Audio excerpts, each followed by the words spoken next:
በስመ አብ ወወልድ ወመንፈስ ቅዱስ አሐዱ አምላክ አሜን። የተወደዳችሁ እግዚአብሔር ሰዎች እናታችን የእመቤታችን የቅድስት ድንግል ማርያም አስራት የቃል ኪዳን ልጆች ወደደን ባፈቀረን በአንድያ ልጁ በኢየሱስ ክርስቶስ ፍጹም ሰላም እንደምን ቆያችሁ? አሜን። የአምላካችን ስሙ ዘወትር የተመሰገነ የተወደደ ሲሆን እንደ እግዚአብሔር ቅዱስ ፍቃድ የሐዋርያት ሥራ ጥናታችን እንቀጥላለን። እግዚአብሔር ቢፈቅድ ምዕራፍ 6 ከቁጥር 1 ጀምሮ ያለውን ሐሳብ እንመለከታለን።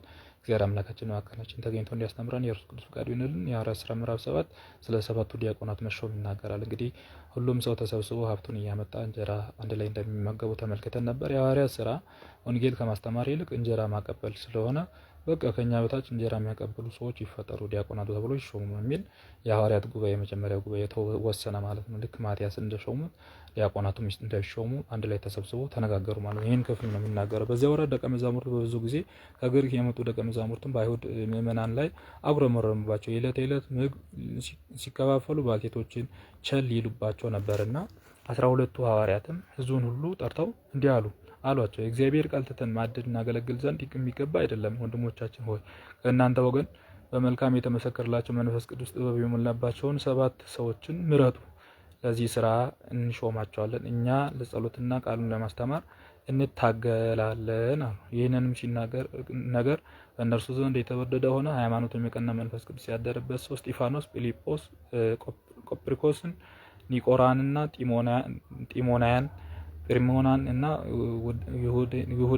ይሁዲነትን የተመለሰውን የአንጾኪያውን ኒቆላዎስን መረጡ። በሐዋርያትም ፊት አቆሟቸው፣ ጸለዩም፣ እጆቻቸውን በራሳቸው ላይ ጫኑ ይላል። እንግዲህ ሐዋርያት መጀመሪያ ማቲያስን በጉባኤ ጭነው ሐዋርያ ካደረጉ በኋላ ሁለተኛው ሹመት ይሆናል ማለት ነው።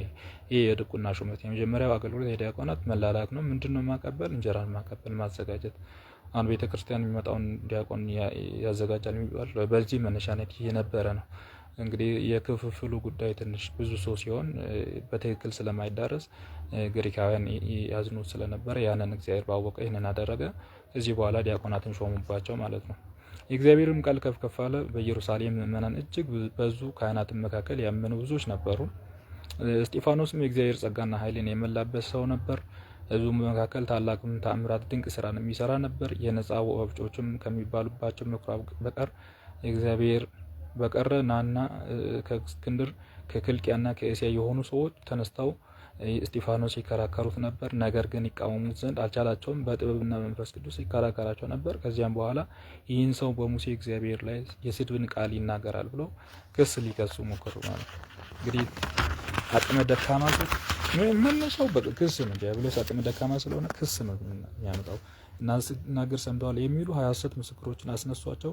ሕዝቡም ሽማግሌዎችም ጻፊዎችም አስነስተው እየጎተቱ ወደ ሸንጎ አቀረቡት። የሐሰት ምስክራቸውን ማቆሙበት። እርሱም እንዲህ አሉት፣ ይህ ሰው በዚህ ቤተ መቅደስ ላይና በኦሪት ላይ የስድብ ቃል እየተናገረ ዝም ቢሉት እምቢ አለ። የናዝሬቱ ኢየሱስም ይህን ቤተ መቅደስ ያፈርሰዋል፣ ሙሴንም የሰጠንን ኦሪትንም ይሽራል ሲል ሰምተናል። በሸንጎ ተቀምጦ የነበሩትን ሁሉ ትኩር ብለው ተመለከቱት። ፊቱም እንደ እግዚአብሔር መልአክ ፊት ሆኖ አዩት። እንግዲህ እስጢፋኖስ በጣም መልካም መንፈስ ቅዱስ ያደረበትና እንደዚህ ውሸት ሲከሱ እግዚአብሔር ደግሞ ፊቱን ያበራለታል። ቀጠለ። የእስጢፋኖስ ምስክርነት ምዕራፍ 7 ላይ ይልቅ ካህናቱን በእውነት እንዲህ ብለሃልን አለው። እርሱም እንዲህ አለ፣ ወንድሞቻችን አባቶቻችን ሆይ ስሙ የክርስቶስ አምላክ ለአባታችን ለአብርሃም በሁለት ወንዞች መካከል ሳለ ከአራን ሳይወጣ ተገለጠለት። ከአራን ውጣ፣ ከዘመዶች ተለይ፣ እኔም ወደ ማሳይ ሀገር ና ብለው አለው። ከዚህም በኋላ ከኬልዳውያን ሀገር ወጥቶ በካራን ተቀመጠ። ከዚያም አባቱ ከሞተ በኋላ ዛሬ እናንተ ወደ አላችሁት ወደዚች ሀገር አመጣው። በውስጧም አንድ ጫማ ታህል እንኳን ርስት አልሰጠውም። ነገር ግን እርሱ ከእርሱ ጋር በኋላ ዘሩ ሊገዛው ልጅ ሳይኖረው ያን ጊዜ እርሷን የወርሳት ዘንድ ተስፋ ሰጠው። እግዚአብሔርም እንዲህ አለው፣ ዘርህ በባዕድ ሀገር መጻተኛ ሆኖ ይኖር ዘንድ 400 ዓመት ባሮች አደረግኳቸው፣ ይገዟቸዋል፣ መከራም ያጸኑባቸዋል። ደግሞ እግዚአብሔር አለ፣ ባሮች አድርገው በሚገዟቸው ወገኖች እኔ እፈርድባቸዋለሁ። ከዚህም በኋላ ይወጣሉ፣ ከዚህም ሀገር ያመልኩኛል። በግርዛትም ኪዳን ሰጠው። ከዚህም በኋላ ይስሐቅን ወለደ። በ8ኛው ቀን ገረዘው። እንዲህም ይስሐቅም ያዕቆብን ወለደ። ያዕቆብም 12ቱን ቀደምት አባቶችን ገረዘ። በጣም የብሉይ ኪዳን አዋቂ መሆን እስጢፋኖስ በእውነት ከገማልያል ከተማሩ መካከል አንዱ ነው። እስጢፋኖስ፣ ጳውሎስ እነዚህ የብሉይ ኪዳን ትምህርቶችን የሚያውቁ ናቸውና የአብርሃምን ታሪክ አባታቸው አብርሃም እንደዚህ ነበረ፣ ከካራን ወጣ፣ ወደዚህ ርስት ቦታ መጣ። ርስቱ ላይ ደግሞ አንድ ቦታም ርስት አልነበረም። እግዚአብሔር ከባርነት 430 ዓመት ከተገዙበት ወደዚህ መልሶ ወደ እናንተ አሁን ባላችሁበት አኖረ ብሎ የቀደሙ አባቶችን ታሪክ እየነገራቸው በጣም ትልቅ ትምህርት አስተማር። ቀጥሎ ስለ ዮሴፍ የቀደሙ አባቶች ዮሴፍ ላይ ቀንቶ ወደ ግብጽ ሀገር ሸጡት። እግዚአብሔር ግን ከእርሱ ጋር ነበረ፣ ከመከራም ሁሉ አዳነው። በግብጽ ንጉሥን በፈርዖን ፊት ሞገስንና ጥበብን ሰጠው። በግብጽ በቤቱ ሁሉ ላይ ብትወደድ አድርጎ ሾመው። በግብጽ በከናን ሀገር ሁሉ ራብና ታላቅ ጭንቅ መጣ። አባቶቻችን የሚበሉትን አጡ። ያዕቆብን በግብጽ ሀገር እህል እንዳለ ሰማ። በአባቶቻቸው አስቀድሞ ላካቸው። ወደ ግብጽ ሀገር እንደገና በተመለሱ ጊዜ ወንድሞቹ ዮሴፍን አወቁት። ፈርዖንም ዮሴፍን ዘመዶቹ አወቋቸው። ዮሴፍም አባቱም ያዕቆብም ዘመዶቹም ሁሉ እንዲጠሩላቸው ላከ። ቁጥራቸውም 75 ነፍስ ነበረ። እንግዲህ ኦሪት ዘፍጥረት ላይ 65 እንደሆነ ይናገራል፣ 68 እንደሆነ ይናገራል። 70 የሆኑ ዮሴፍና ዮሴፍ ሚስት ግብጽ ላይ ስለነበሩ የልጅ ልጆች ደግሞ ጨምሮ 70 ነፍስ ሆነ። ወደ ኦሪት ዘፍጥረቱ 70 ነፍስ ይላል። 5ቱ ደግሞ ዮሴፍ ልጅ፣ ዮሴፍ ሚስትና ዮሴፍ ልጅ እያለ 5 ሆነው ነው እዛው ስለነበሩ የአብርሃምን ዘር አጠቃላይ ሲናገር ነው። የሐዋርያት ስራ እንግዲህ ከተፈጸመ በኋላ የተነገረ ስለሆነ ነው። ኦሪት ዘፍጥረቱ እየተፈጸመ ያለው ነው። ከከነአን ወደ ግብጽ የሄዱትን 70ዎችን ነው የሚናገረው። ግብጽ ላይ ያሉ የዮሴፍን ቤተሰቡን ሳይጨምር ማለት ነው። 75 ማለቱ መጽሐፍ ቅዱስ ተጣልተው አይደለም። እና በዚህ መልኩ እግዚአብሔር ያደረገውን ለአባቶቻቸው ያደረገውን መመስከር ጀመረ። ያዕቆብም ወደ ግብጽ ስለመውረዱ ይናገራል። ያዕቆብም ወደ ግብጽ ወረደ። እርሱም አባቶቹ ሞቶ ወደ ሰኬም አፍልሰው አብርሃም ከሴኬም አባት ከኤርሞን ልጅ በገዛው መቃብር ቀበሩት። እግዚአብሔርም ለአብርሃም በማለል ቁጥር ተስፋ ዘመን በደረሰ ጊዜ እስራኤል በዙ፣ የግብጽም ሀገር ሞሉ። ይህም ዮሴፍን የማያውቀው ሌላ ንጉሥ በግብጽ ሀገር እስኪነግስ ድረስ ነበረ። እርሱም ወንድሞቻቸው ተተንኩሎ አባቶቻቸው መከራ ጸኑባቸው፣ ወደ ወንድሞቻቸው ወደ ልጆቻቸው ሁሉ እንዲገሉ አዘዘ። ይህን ጊዜ ሙሴ ተወለደ፣ በእግዚአብሔር ፊትም የተወደደ ሆነ። ለ3 ወርም በአባቱ ፊት አሳደጉት። በተጣለም ጊዜ የፈርዖን ልጅ አነሳች፣ ልጅም ይሆናት ዘንድ አሳደገችው። ሙሴም ከግብጽ ጥበብን ሁሉ ተማረ፣ በሚናገረው የሚሰራው ሁሉ ብርቱ ሆነ። 40 ዓመት ሲሞላውም ወንድሞቹ የእስራኤል ልጆች ሊጎበኛቸው በልቡ አሰበ። አንድ ግብጻዊም እስራኤላዊውን ሲበድል አገኘውና ለዚያ ለተበደለው ረድቶ ግብጻዊውን ገደለ፣ በአሸዋም ቀበረው። እርሱም እግዚአብሔር በእጁ ድህነት የሚያደርጉላቸውን ያስተውሉ መስሎት ነበር። እነርሱ ግን አላስተዋሉም። በማግስቱ በመካከላቸው 2 ሰዎች እርስ በርሳቸው ሲጣሉ አገኘ። ሊያስታርቃቸውም ወደደ። እናንተ ወንድሞቻችሁ ናችሁ፣ እርስ በራሳችሁ ለምን ትጣላላችሁ አላቸው። ያም ባልንጀራ የሚበድለው ግፋው እንዲሁ እንዳለው እንዲህም አለው፣ አንተ በእኛ ላይ ዳኛ ፈራጅ አድርጎማን ሾመ? ወይስ ትናንትና ግብጻዊውን እንደገደልከው እኔንም ልትገለኝ ትሻለህን? ስለዚህም ነገር ሙሴ ከወለለ በምድረ ሀገርም ስደተኛ ሆኖ ኖረ። በዚያም 2 ልጆችን ወለደ ብሎ የሙሴን ታሪክ በሚገባ ቅዱስ እስጢፋኖስ ይናገራል ማለት ነው። ብሉይ ኪዳን ላይ የነበረው የሙሴ ታሪክ ዝም ብሎ የሆነ ታሪክ አይደለም። እግዚአብሔር ባወቀ እስራኤላውያን ሊመልስ እንደዚህ ያደረገ 40 ዓመት በተፈጸመ ጊዜ ይላል። እንግዲህ መጀመሪያ ግብጽ ላይ 40 ዓመት ነው የኖረው። በስደት 40 ዓመት ነው የኖረው። 40 ዓመት በተፈጸመ ጊዜ በበረሃ በደብረ ሲና የእግዚአብሔር መልአክ በቁጥቋጦ መካከል እሳት ነበልባል ታየው። ሙሴም አይተው ባየው ተደነቀ።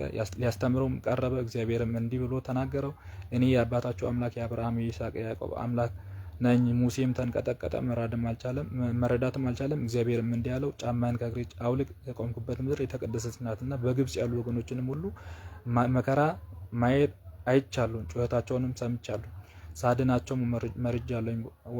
ወርጃለሁና አሁንና ወደ ግብጽ ሀገር ልላክህ አለው። እንግዲህ ህዝበ እስራኤልን ከባርነት የምታወጣው አንተ ነህ እያለው ነው። ሙሴም ወደ ግብጽ ስለመላኩ ቀጥሎ ይናገራል። በእኛም ላይ አለቃና ፈራጅ ማን አደረገ ብሎ የካዱትን ያን ሙሴን በቁጥቋጦ መካከል በታየው መልአክ እጅ እርሱም መልእክተኛ አዳኝ አድርጎ እግዚአብሔር ላከው። እርሱም 40 ዘመን በግብጽ ሀገር በኤርትራ ባህር በበረሃ ተአምራትን ድንቅ ስራን እየሰራ አወጣቸው። እስራኤል ልጆችም እግዚአብሔርን ከወንድሞቻቸው መካከል እንደ እኔ ያለ ነቢይ ያስነሳላቸዋል፣ እርሱም ስሙት ያላቸው ይህ ሙሴ ነው። በምድረ በዳ በማህበር መካከል የነበሩት እርሱ ነው። በደብረ ሲና በአነጋገር መካከል በአባቶቻችን ጋር ስለኛ ሊሰጠን ሕይወትን ቃል የተቀበለ እርሱ ነው እያሉ ማመስገን ጀመሩ ማለት ነው።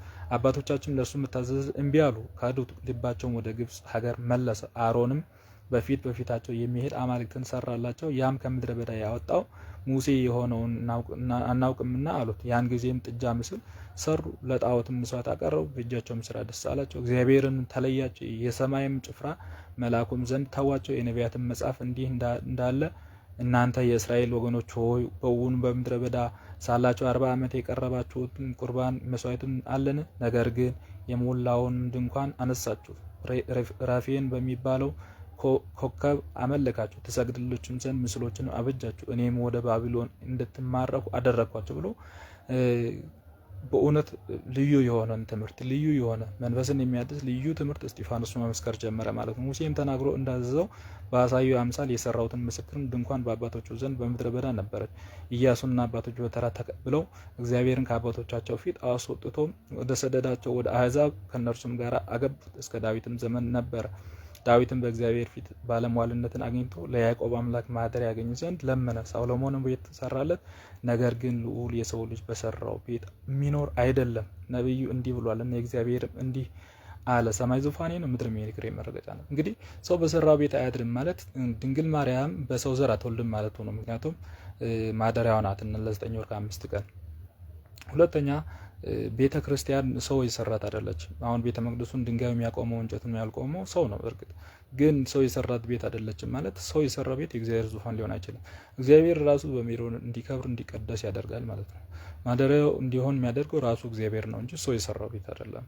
ሌላው መስቀል አሟሟቱን የሚመለከት ነው። በመስቀል ሲሞት እንጨት የሚያዘጋጁት መስቀሉን የሚያዘጋጁት ሰዎች ቢሆንም እርሱ የመረጠው ሞት በመስቀል ማዳን ስለሆነ እርሱ የመረጣት ሞት እንጂ ሰዎች ያዘጋጁለት ወይም ሰው የሰራው ቤት አይደለም። መስቀሉ ማደሪያውና ድንግል ማርያም ማደሪያው ነው፣ ቤተክርስቲያን ማደሪያው ነው እና ሰው በሰራው ቤት አያድርም ማለት እንደው እንጨቱ ላይ ሰው አያዘጋጅም ማለት አይደለም። የሚያዘጋጅ ቢሆንም የሚያከብረው የሚያቀድሰው ሰው ነው ማለት ነው።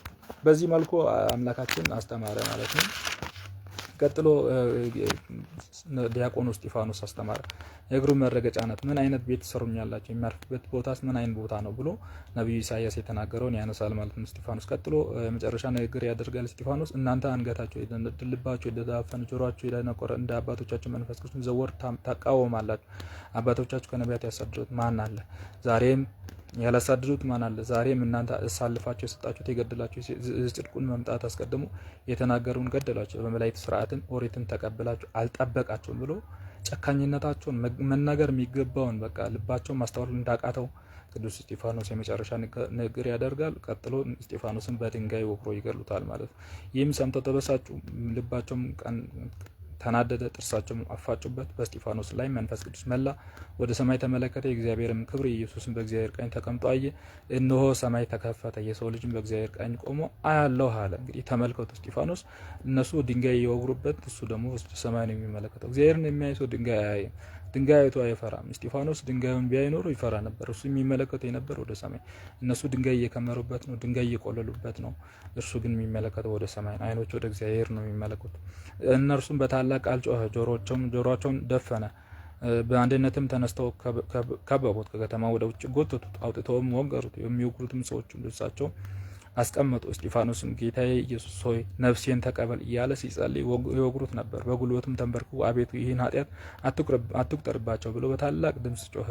ይህንንም ብሎ ሞተ። ሳኦልም በእስጢፋኖስ ሞት ተባባሪ ነበር ብሎ ቅዱስ ጳውሎስ እስጢፋኖስ ሲገደል የእስጢፋኖስን ልብስ ጠባቂ እንደነበረ ለአምላኩ ቀናተኛ በመሆን ይህን ያደርጋል እንጂ በክፋት እንዳይደለ ኋላ ላይ የሐዋርያው ቅዱስ ጳውሎስን መጠራት ለመናገር ስላሰበ ቅዱስ ጳውሎስ እንደዚህ የተናገረ ማለት ነው። የቅዱስ እስጢፋኖስ በረከት ይደረብን።